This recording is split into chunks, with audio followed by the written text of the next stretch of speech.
Hello everyone, it is Wednesday, and that means it's time for another Crack-A-Pack video. We're still doing Ixalan, as that's the latest set. I only have one pack more left after this, so then we'll probably take a little break from Crack-A-Packs until Rivals of Ixalan comes out. But for now, we're still doing some Ixalan. So our first common is Blight Keeper. It's a fine playable in a lot of black decks. It's not something that you play all the time, but it makes the cut. Sometimes it's especially good if you have auras to put on it, or if you have raid cards with raid, and there are a lot of those in black. Next we have Ollies Night. This is a pretty great 2-drop. It's one of the better ones in the format, especially at common. It's a 3/3 a lot of the time when it attacks, and that's just great, obviously. So it's what our first pick would be right now. I'd have to take a really weak pack for the Night to be first pickable, but I don't hate it as a first pick. Queen's Commission is next. It's one of many cards that makes vampire tokens with lifelink. It's a solid playable in the vampire deck and kind of mediocre anywhere else. We definitely don't want to first pick it. We have Skullduggery. It's a very powerful combat trick that causes insane blowouts. I don't normally like first picking it, but I might if Ollies Night is what we're taking otherwise. You do need to be an aggressive deck, but let's be honest, 95% of the decks in this format are aggressive. So Skullduggery and Ollies Night are sort of, I'll be thinking about those, and we may open something that makes it so we don't have to think anymore. Next we have Shipwreck Looter, just a fine little 2-drop that helps you loot. It is nice because it has some relevance in the late game, like most 2-mana 2/1s don't, but if you play this in the late game, you do get to discard a land and draw a card if you've been holding onto a land, and you know that's not a bad thing. You definitely don't want to first pick it though. Cancel, inefficient, awkward counterspell. It's okay to side in against like the big ramp decks, but it's terrible against all the aggro decks in the format. Next we have Colossal Dreadmaw, one of the nice payoffs for ramping. Speaking of ramping, it's, you know, if you can play this on turn 5, it's pretty great. There just aren't a lot of huge creatures in this format, and this just runs over the majority of them.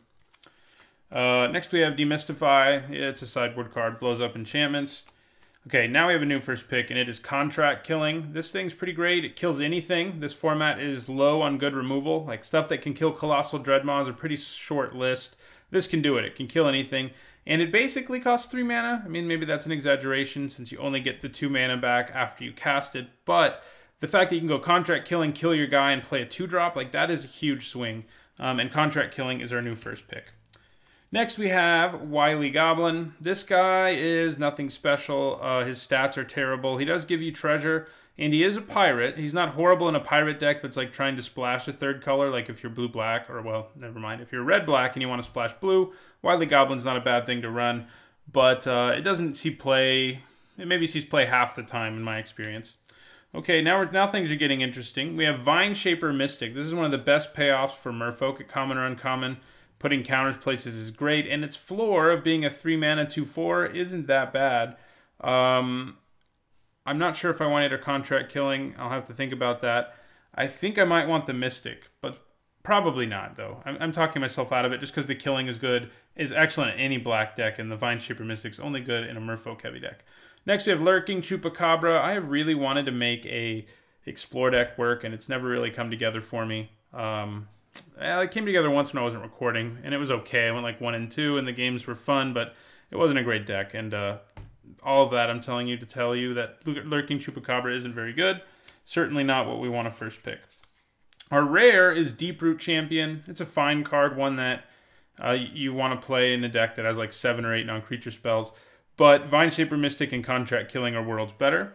And we have a foil, and it is Dusk Legion Dreadnought, just a sort of mediocre vehicle that you almost never play. If you're like a black-red black-red pirate deck, and you need artifacts, and you have, you know, the blue artifact Quartermaster who lets you search for an artifact, it gets to be a little better, but you don't want to first pick it at all. So I think in the end I'd take Contract Killing here. I wouldn't fault someone for taking Vine Shaper Mystic. It's the kind of card that if you see Vine Shaper Mystic, like pick 3, you can snatch it up and start trying to go Merfolk, and your deck can probably end up being pretty good. But Contract Killing is just good everywhere. It is worth noting Contract Killing against like the fastest decks in this format, like Red-White, is pretty terrible. Because like if you're paying 5 to kill a Territorial Hammerskull, it doesn't feel great. But it is still a very good card. Makes treasure, lets you splash. Like, how many kill spells help you splash? You know what I mean?